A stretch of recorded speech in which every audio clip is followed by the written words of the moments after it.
January 17, 1945.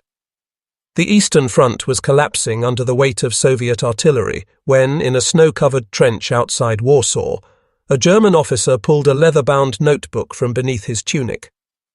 The shells thundered overhead, the sky fractured with fire, yet his pen moved with feverish urgency. He was not recording orders nor battle maneuvers. He was chronicling nightmares, visions of disappearances within his own ranks, experiments whispered about in the barracks, and orders stamped Geheime Reichssache that carried no explanation. These diaries, later smuggled out of the ruins, spoke of a hidden war inside the war itself. Beyond the front lines, Berlin's ministries overflowed with documents stamped "forbidden to release." Memos described medical projects in sealed chambers, psychological operations that toyed with enemy and civilian minds alike, and a logistical machinery designed not only to fight, but to conceal. War was being waged in the open with tanks and rifles, and in the shadows with secrets so deeply buried that even generals were left to guess at their true nature. In those frozen days of early 1945, as the Reich fought for survival, German soldiers lived in two realities. One was the battlefield, mud, blood, and the grinding roar of Soviet armor. The other was the invisible world of rumors that spread through the ranks like frost, that certain officers never returned from underground facilities in Thuringia, that medical teams vanished into trains bound westward, that entire convoys disappeared in the night carrying cargoes not listed on any manifest. These stories seemed too strange to believe, yet their persistence hinted at something vast, carefully hidden, and deliberately denied. What the notebooks revealed after the war was chilling. There was a system of secrecy as powerful as any weapon, a network of silences enforced by fear, by loyalty, and by the certainty of punishment. The men who carried these truths into their graves left behind fragments, burnt pages, coded notes, stray entries scrawled in pencil when ink ran dry. And in those fragments lies a war that official histories barely mention, a war of hidden bunkers, forbidden experiments, and truths never meant to survive the Reich's collapse. Autumn 1943.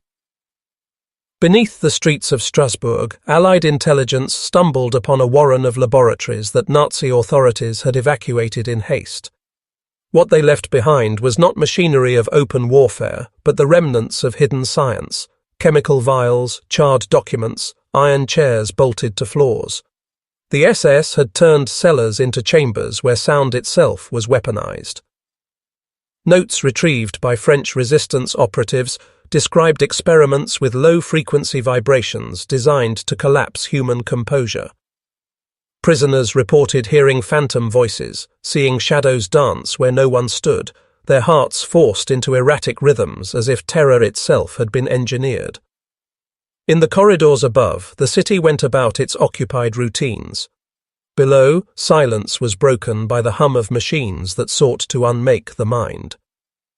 Declassified British archives later revealed the code name, Operation Nachtklang, Night Sound.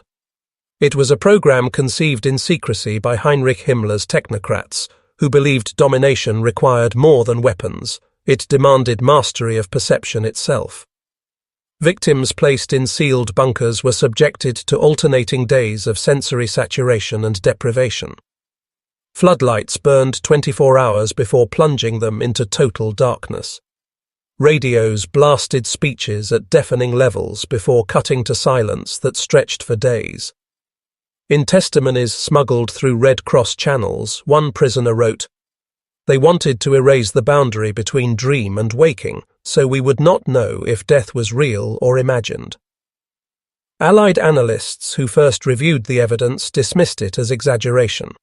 But American interrogators stationed in London began noticing a pattern among captured German officers. Some emerged from certain divisions with identical tics, eyes twitching at phantom sounds, sudden collapses when exposed to flashing lights. A psychiatrist's report in 1944 noted with unease, "These symptoms suggest prolonged exposure to artificial manipulation of the senses rather than battlefield fatigue." The conclusion was quietly buried under more urgent concerns of the war effort. Yet the fragments remained.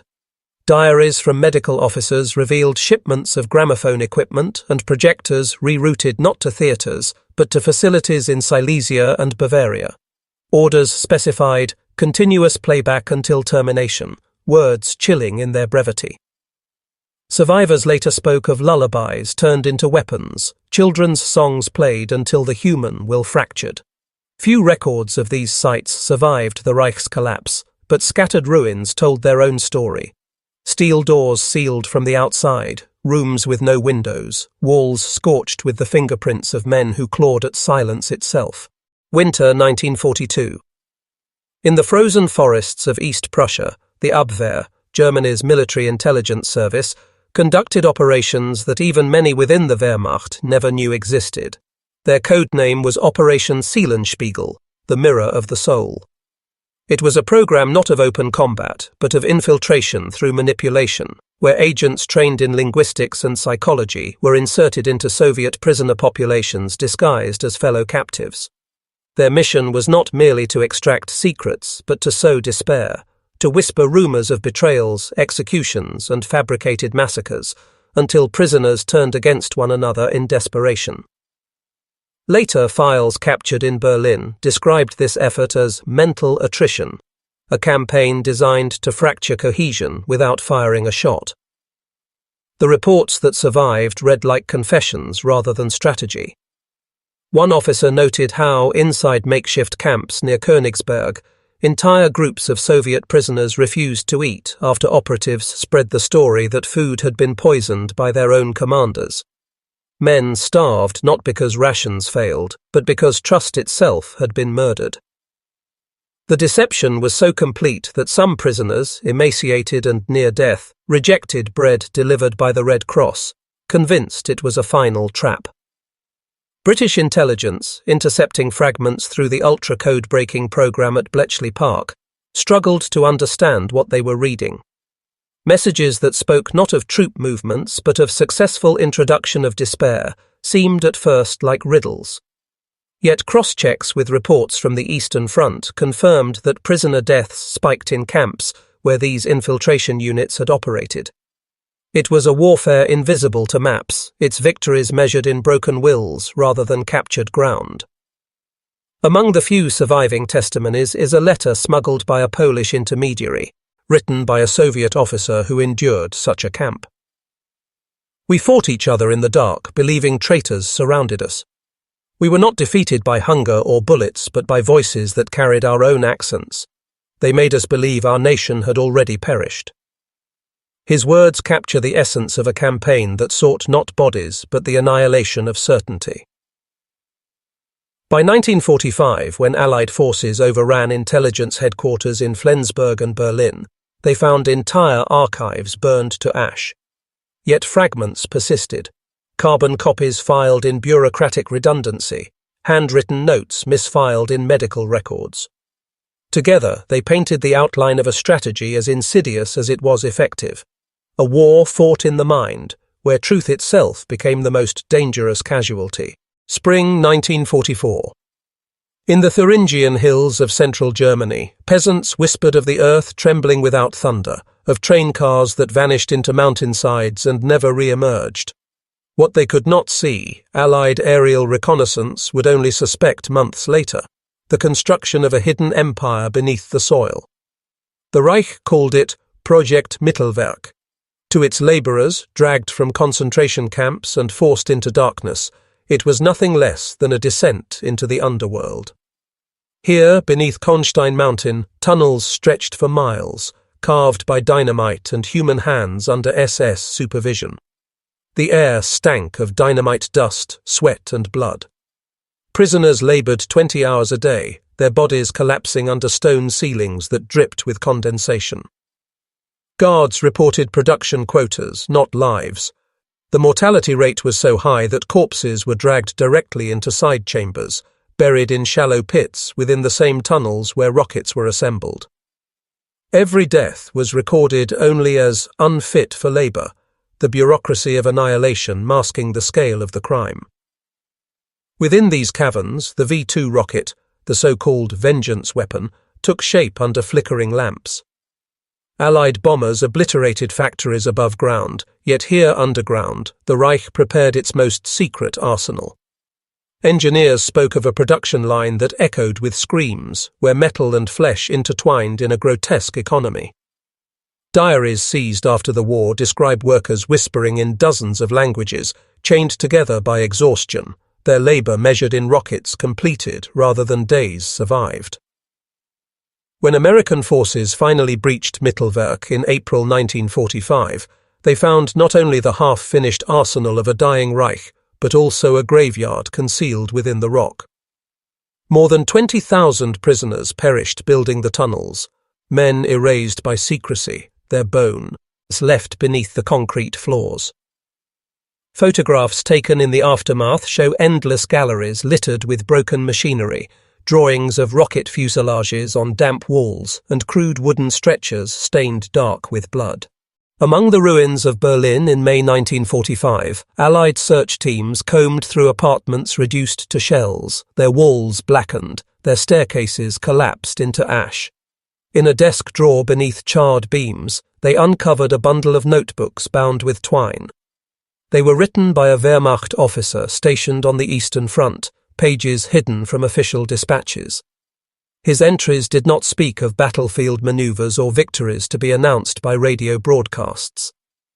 Instead, they recorded what orders forbade: the starvation of entire villages, the burning of homes, the sound of children's cries muffled by snow as soldiers passed without pause. Censorship in the Reich was absolute, yet diaries became acts of rebellion. Soldiers were instructed never to write of atrocities, to reduce horror to sterile language like pacified or secured.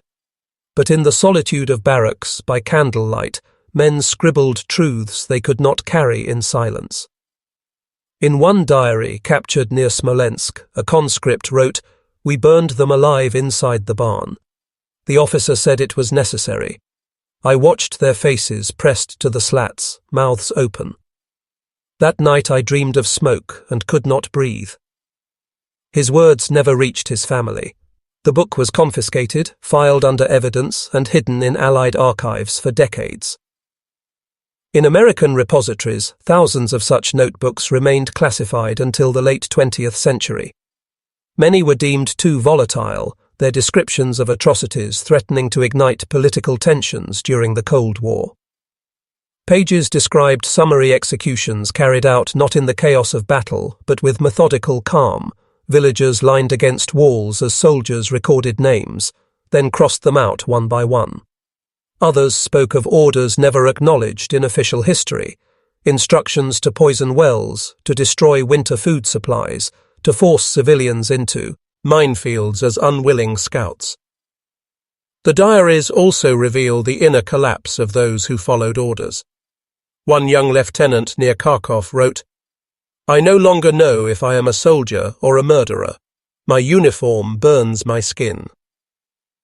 Weeks later, his entries ended abruptly, the final line unfinished as if cut short by death or arrest. Each notebook is a voice from beneath rubble, whispering what propaganda concealed. These suppressed testimonies remind us that the war's deepest truths were not always preserved in official communiques or military archives. They lived in the margins of forbidden diaries, written by hands trembling in the dark, words never meant to be read, but too powerful to remain buried forever. In the war's official histories, the battles are measured in tanks destroyed, cities captured, divisions surrendered. Yet behind the front lines, another campaign unfolded. A contest of illusion, where the decisive weapon was not artillery, but deception. In 1944, while Allied forces prepared for the invasion of Normandy, German intelligence received countless reports of an imminent landing in Calais. The evidence seemed irrefutable. Radio chatter confirmed troop concentrations, aerial reconnaissance spotted vast encampments, even double agents whispered of entire divisions poised to strike. What the Reich could not know was that almost every piece of that evidence was fabricated. The Allies called it Operation Fortitude. Inflatable tanks were arranged in fields, their shadows cast to deceive Luftwaffe pilots. Wooden aircraft lined runways that would never see flight. Radio operators broadcasted elaborate messages detailing troop movements of phantom armies. At the center of the illusion stood General George S. Patton, a commander without an army, his very presence used as bait. German intelligence, convinced of Patton's reputation, remained fixated on Calais long after the beaches of Normandy had been breached. But deception was not the monopoly of the Allies. The Reich's own intelligence divisions engaged in campaigns no less insidious. Documents captured after the war reveal the existence of Operation Zeppelin, a plan to infiltrate Allied territory with disguised commandos trained to mimic accents, uniforms, and procedures. These men were equipped with forged papers, counterfeit ration books, even cigarettes matching American brands. Their mission was sabotage from within, cutting supply lines, spreading panic, assassinating officers in their own camps. Many were captured, but some disappeared into the fog of war, their fates never fully traced. Other operations read into the surreal. In Italy, German forces deployed counterfeit newspapers printed in Allied style, their headlines subtly altered to spread rumors of mutiny, betrayal, and retreat. In the Ardennes offensive, soldiers disguised as American military police redirected convoys into ambushes, creating chaos far beyond the battlefield. When Allied investigators later pieced together the scope of these operations, they realized the war had been fought not only with weapons, but with manufactured realities. Maps, radios, newspapers, and even identities themselves became battlegrounds. Entire divisions moved based on illusions, while civilians across Europe made life-or-death decisions guided by propaganda crafted in secrecy.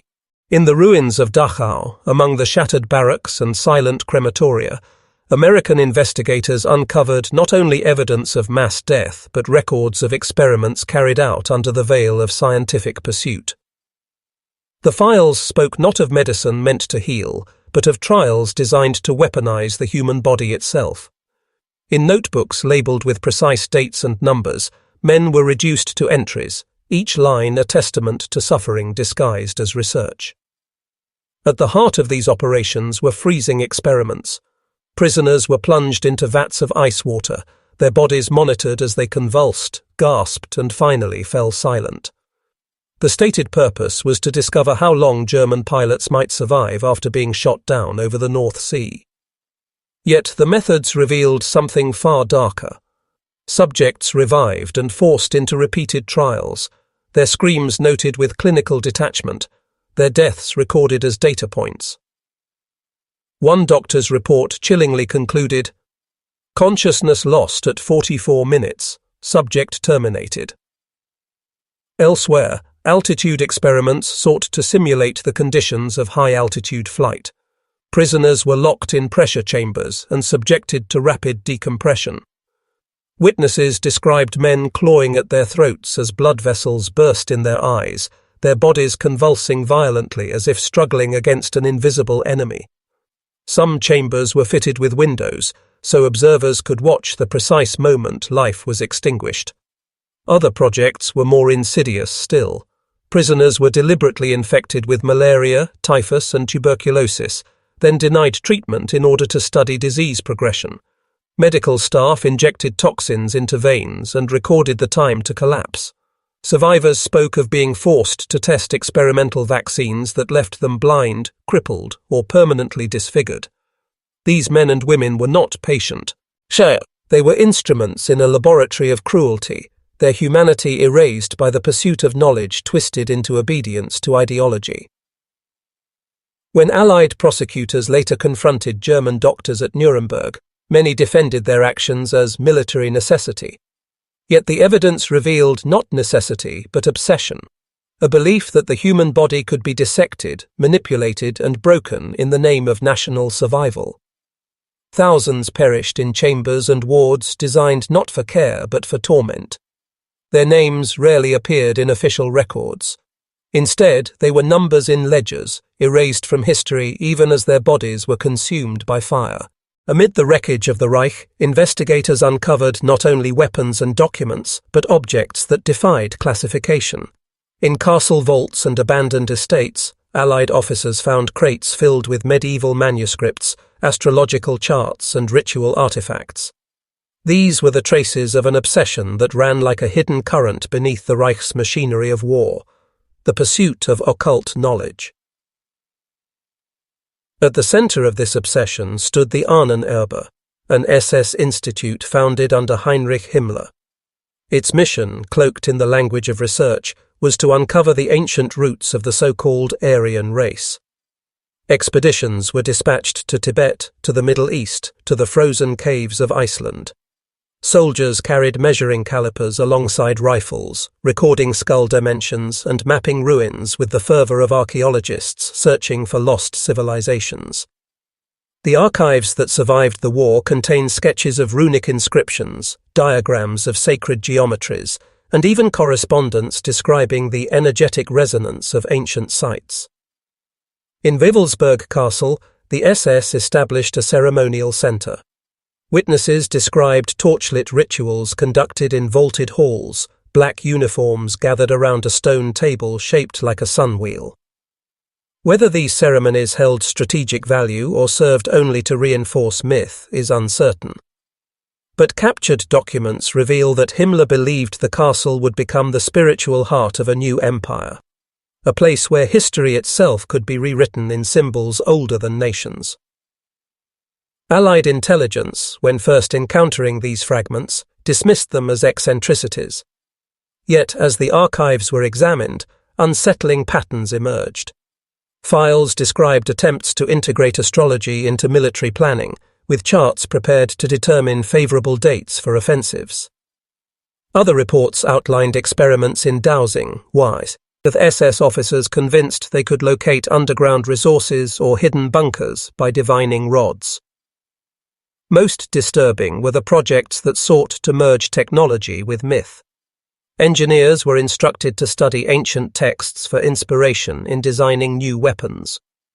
One file contained sketches of circular aircraft, accompanied by references to vril energy, a concept drawn not from science, but from occult literature of the 19th century. These ideas never materialized into viable technology, but their presence in official archives reveals the extent to which ideology blurred with mysticism at the highest levels of power. In the closing years of the war, the Allies publicly declared themselves liberators, champions of freedom against tyranny. Yet behind locked doors, in camps repurposed for intelligence work, another story unfolded, one seldom acknowledged in official history. As Europe lay in ruins, Allied agencies seized not only territory but knowledge, and in the shadows they adopted methods disturbingly similar to those they condemned. Declassified reports reveal the existence of black sites established by both American and British intelligence. These were facilities where captured German officers, scientists, and suspected collaborators were interrogated beyond the boundaries of conventional law. Some were concealed within requisitioned castles, others within barracks hastily converted into holding cells. Testimonies describe prisoners subjected to sleep deprivation, chemical stimulants, and disorienting cycles of light and sound. Though never admitted in public communiques, files from the Office of Strategic Services confirm the use of techniques designed not merely to extract truth, but to fracture the will of those held. In 1945, as Allied forces advanced deeper into Germany, Operation Paperclip was quietly set in motion. Officially, it was a program to recruit German scientists for American research. In reality, it became a shield under which men implicated in atrocities were transported across the Atlantic, their pasts erased, their expertise repurposed. Rocket engineers who had overseen slave labor at Mittelwerk found themselves in laboratories in Texas and Alabama. Medical researchers, some with ties to the Dachau experiments, offered consultation under assumed names. Their crimes dissolved into classified files, inaccessible to the public for decades. The British pursued similar strategies. At secret sites in the countryside, intelligence officers interrogated capture, Luftwaffe pilots and SS officers, sometimes staging elaborate deceptions to manipulate their responses. Surveillance transcripts show prisoners unknowingly recorded in bugged rooms, their conversations later used to shape Allied counterintelligence strategies. Officially, these measures were framed as necessary tools of war. Unofficially, they reveal a willingness to adopt the same shadows that had once been condemned as inhuman. Perhaps most striking are the records of chemical trials. In American archives, references exist to prisoners of war exposed to experimental gases under controlled conditions. The justification was simple: to prepare for the possibility of German chemical warfare. The reality was that men already defeated were used as test subjects in experiments whose details remain redacted even today. As the Reich collapsed in the spring of 1945, entire convoys vanished into the night. Trucks loaded with crates rolled south through the Alps, their headlights blacked out, their manifests blank or falsified. Allied units advancing behind them often found only abandoned vehicles, the cargo gone, the drivers disappeared. In the confusion of Germany's last days, these movements might have been dismissed as chaos. Yet scattered reports from intelligence files suggest something more deliberate: a systematic evacuation of wealth, knowledge, and artifacts into hiding. In Bavaria, peasants recalled seeing trains sealed shut and guarded by SS men, diverted onto forgotten spur lines that led into tunnels and never emerged. One such train, known in legend as the Gold Train, was rumoured to carry bullion, jewellery, and art looted from across occupied Europe. When investigators searched the tunnels near Wałbrzych in Silesia after the war, they found blocked shafts and collapsed entrances, but no train. To this day, rumours persist of treasure entombed in mountains, hidden by dynamite to seal both wealth and witnesses underground. Other shipments were stranger still. Documents captured by the Allies describe crates marked with cryptic symbols, their contents listed only as special research. These consignments were routed toward Austria and the Sudetenland, often escorted by SS units who fought with fanatical resolve to keep them from capture. What lay inside remains a mystery. Some historians suggest advanced weapon prototypes, others believe they contained archives of occult research gathered by the Ahnenerbe. The truth is obscured by the fact that many of the escorts did not survive, and their records were destroyed in deliberate fires. Witnesses also reported last-minute evacuations of concentration camps where select prisoners, scientists, linguists, technicians were separate, led from the masses and transported in secrecy. Their fates, like the convoys, remain unclear. Some may have been executed to prevent capture. Others may have been absorbed into Allied intelligence projects, their identities erased in the process. In the ruins of Munich, Allied search teams uncovered vaults stacked with paintings by Rembrandt, Michelangelo, and Vermeer, alongside crates of rare coins and manuscripts. But for every vault discovered, others slipped away. American officers admitted in classified reports that quantities unaccounted for had likely disappeared during the handover. Some treasures reappeared years later in private collections. Others have never resurfaced. The final weeks of April 1945 brought not only the collapse of the Reich, but a wave of sudden deaths that blurred the line between suicide and disappearance. Official narratives speak of closure, leaders facing justice in their own chosen moment. Yet the records, when examined closely, reveal inconsistencies that have fueled decades of speculation. Adolf Hitler, it is said, shot himself in the Führerbunker on April 30th. His body, according to testimony, was carried outside, doused in petrol, and burned beyond recognition. Soviet troops who entered Berlin days later reported finding charred remains, but autopsy records conflict. Soviet files later declassified show the supposed skull fragment attributed to Hitler belonged to a woman under 40. The jawbone, preserved in Moscow, matched dental records, yet the absence of the full corpse left questions unanswered. Did Hitler die as described, or did chaos provide the perfect cover for escape? Joseph Goebbels and his wife murdered their 6 children before taking their own lives, a scene so theatrical it seemed staged for history. Heinrich Himmler was captured by British forces weeks later under false identity. Though officially he committed suicide by cyanide capsule, witnesses disagree on the details. Some describe a swift collapse, others a prolonged struggle, suggesting the possibility of execution disguised as self-inflicted death.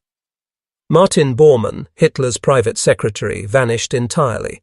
Soviet soldiers claimed to have seen his body near the Lehrter Bahnhof, but it was never conclusively identified. For decades, rumors of his survival surfaced across South America, from Argentina to Brazil. Even when bones unearthed in Berlin in 1972 were declared his, doubts persisted. DNA tests conducted in the 1990s matched his family line, yet skeptics argue the remains could have been planted to close a lingering wound. In history, other officials likewise disappeared into shadow. SS officers with knowledge of secret projects were last seen boarding convoys headed toward the Alps. Some were rumored to have joined werewolf resistance units, preparing guerrilla warfare against occupying forces. Others were quietly absorbed into Allied custody, their names altered under intelligence programs. The Reich's leadership dissolved not into neat endings, but into a haze of contradictions. Bodies half-burned, identities obscured, testimonies conflicting. These final days were not only the end of a regime, but also the birth of mysteries that have never been resolved. The suicides recorded in official communiques may have been genuine, or they may have been camouflage for fates far stranger, hidden beneath layers of secrecy and rumor. The war ended not with clarity, but with silence. Cities lay in ruins, millions displaced, the Reich reduced to ash. Yet among the rubble, questions remained, questions buried under official communiques, sealed archives, and carefully curated histories. The victors wrote of liberation, of justice at Nuremberg, of a world restored to order. But beneath that surface, fragments told another story. One of convoys that vanished, experiments erased, diaries hidden, and leaders who disappeared into rumor. The archives that trickled open in the decades that followed revealed a pattern of suppression. Not all truths were deemed suitable for public memory. Some were locked away to protect alliances in the emerging Cold War. Others were concealed to shield institutions from shame. Still others were lost altogether, destroyed by design in the Reich's final weeks, when flames consumed paper faster than advancing armies could seize it. Yet history has a way of leaving echoes. A half-burned diary in a farmhouse cellar. A tunnel bricked shut in the Bavarian hills. A file misfiled in a medical archive, its pages yellowing in obscurity. Each fragment testifies to dimensions of the war that refused to vanish. Psychological warfare that preyed on the mind. Experiments that weaponized the body. Rituals that sought to harness myth. And operations so secret they blurred the line between reality and illusion. For the survivors, memory itself became contested ground. Those who spoke were often dismissed, their accounts branded exaggeration or propaganda. Others carried their silence to the grave, their experiences too unbearable or too dangerous to share. In this way, the war did not truly end in 1945. Its shadows stretched forward, shaping intelligence agencies, military research, and clandestine programs in both East and West. The suppressed history of World War II is not simply a record of hidden crimes. It is a reminder of how power thrives on secrecy, how easily truth can be buried when survival or ideology demands it. What remains are fragments scattered across continents, waiting in forgotten files and unmarked graves. Together, they form a portrait of a war stranger and darker than its official chronicles allow. A war whose echoes still linger in silence, in rumor, and in the unquiet corners of history.